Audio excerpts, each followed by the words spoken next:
Hello and welcome to the Marketing Times Analytics podcast. This is my first in-person podcast, and I'm graced here by the presence of none other than the great Connor Skelly. Connor, would you like to introduce yourself? What an introduction. Good to be here, Alex. I'm Connor. I am a marketer, business owner, friend, partner, Yes. homeowner, Yes. son, Beloved son. beloved favorite son. Actually, Connor was the first episode of this podcast ever, and the title was called Marketing and Analytics at a Startup. Mm-hmm. And at the time you were working at a startup, and so that was sort of the angle that we took. So I guess just to catch us up a little bit, tell us about the industry that you're working in. Tell us about like what part of marketing you're zooming into, just from a high level. Yeah. So the last time, we talked a lot about like anything related to marketing in a startup, and my experience at that company got me really interested in systems. So like making, how can you make marketing and sales and customer success work better together and more efficiently? And so that's like the world that I've been getting much more into. So the operations side of marketing, and again, a lot of sales and customer success. And so at that company that I was at when we first talked, we had used HubSpot.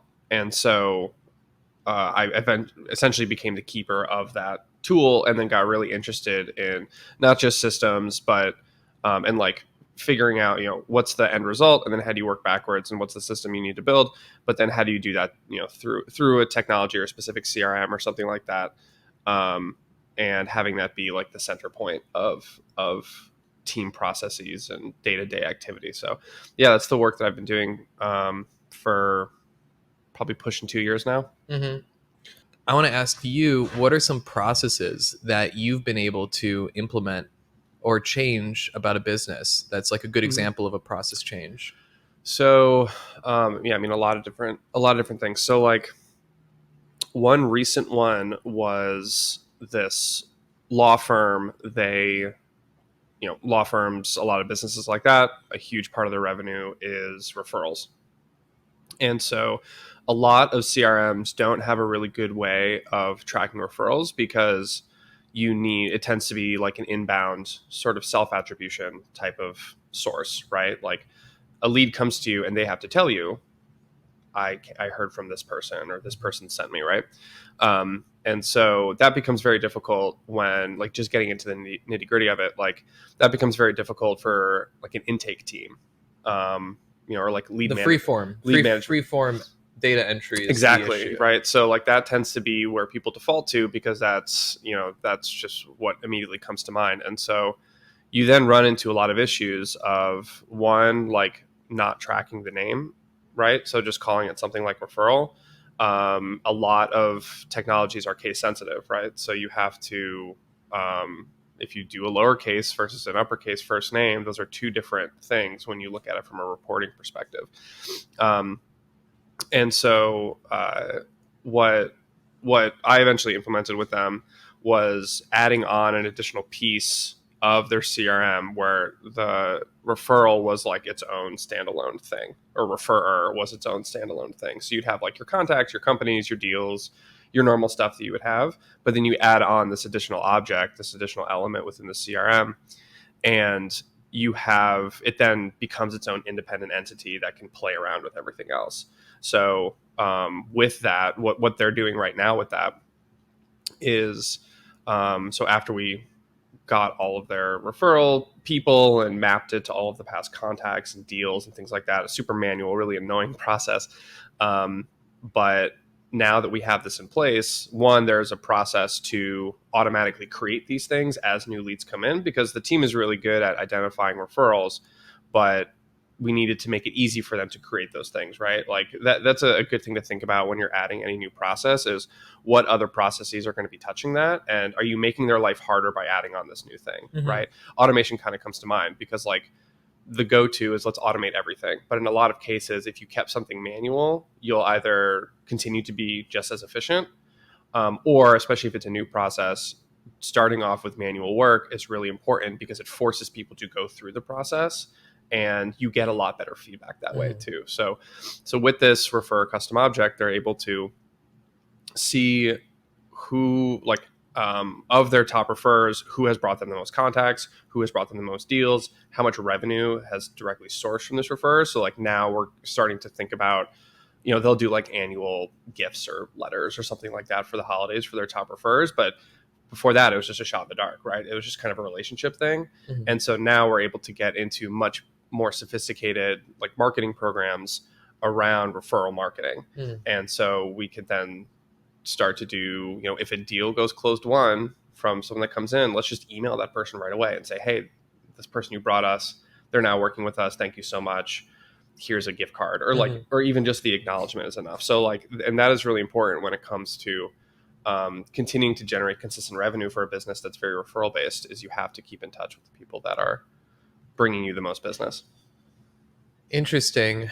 So, and what you're kind of touching on is the idea of incentives, that which dictate behavior. So if you were to incentivize more referrals, because now you have the data to determine the good ones, and you start giving spiffs for more, referrals, you are going to cause people to be incentivized to do more referrals. Mm-hmm. It sounds simple, but it's like, that's how you have to think in terms of how do I incentivize the behavior that I want? Mm-hmm. Yeah. And so you're enabling that process to even happen because it relies on data. Yeah. Because like, if I refer you, or if I send, like, if you're doing consulting or something and I send someone your way and then I never hear about it again, every time that happens, I'm less inclined to keep doing it. Right. Right. Because I don't know, I may not even know that person I send you to, and they have no reason to reach back out to me, or if you don't reach out to me, then I'm going to have no idea what happens.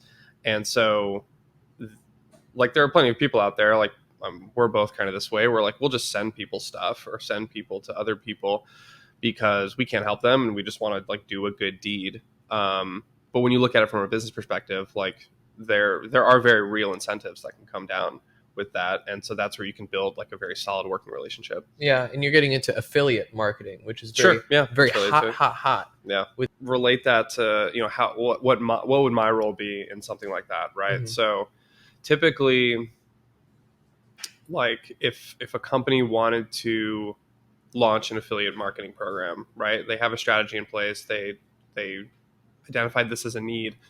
Then they would come to someone like me and like, how do we operationalize this? How do we implement it? What processes do we need to have in place in order to have this run successfully?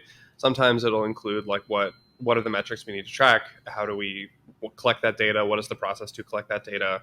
How do we report out on it? And measure it and all that. And so that tends to be like, the world that I've been getting a lot into is what I describe as like the supply chain of marketing and sales and customer success. It's what happens behind the scenes, and what are the tools and process and data that you need to implement to enable the marketers and the salespeople and things like that to do their day-to-day jobs.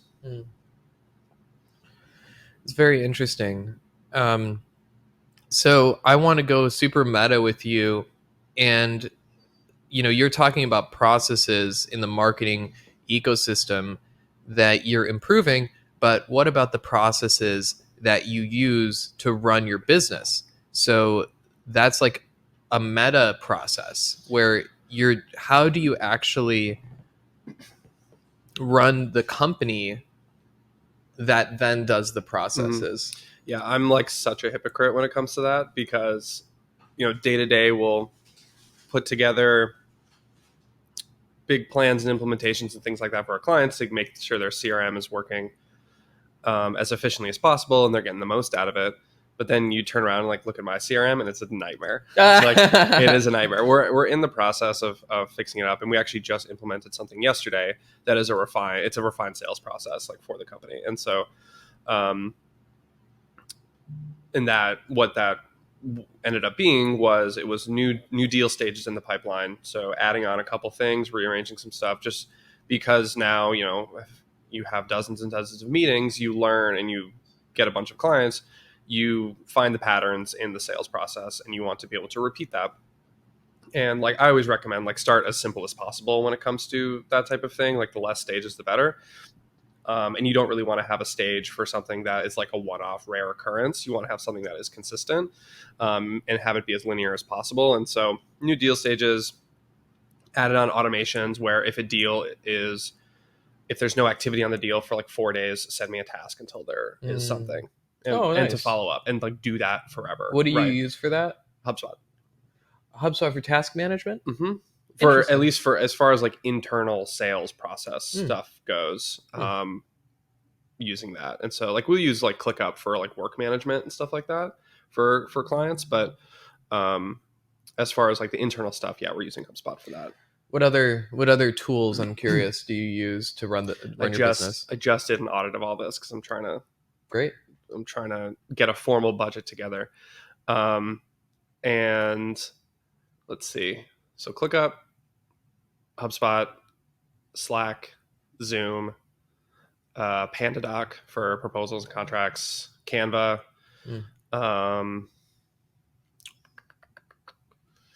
Loom, who just got acquired. What's Loom? Loom is the screen record, press the button, record your screen, and do a quick thing. Oh, I have that. Yeah. I've used that. Yeah. Loom. That's good for if you're developing like a software or some kind of a technical thing with somebody, and you can just quickly like say, oh, on this page there's an issue. Yeah, it's definitely helpful for that. Like in our case, we'll use it for two things. One, like I hate meetings and they're an inevitability, but it is nice when like I'm in a meeting and the rest of my team isn't, and I can just walk through like what I talked about with the client and like in their account and just say like, okay, we need to do this and this and this. This is the reason why we're doing this. This is the desired outcome, that kind of thing. So that's one reason we use it. And the other one is for training. So when we do implementations or really anything that's around a new process, just screen record walking through the entire thing. Here's how you do it. Provide them a training document. And then now they have the written steps as well as the video assets so they can actually see what to do on it. So we use that. Okay. Yeah, it's probably like, I think I may get rid of this now, which you may find this interesting, but Fireflies, like AI, the note taker.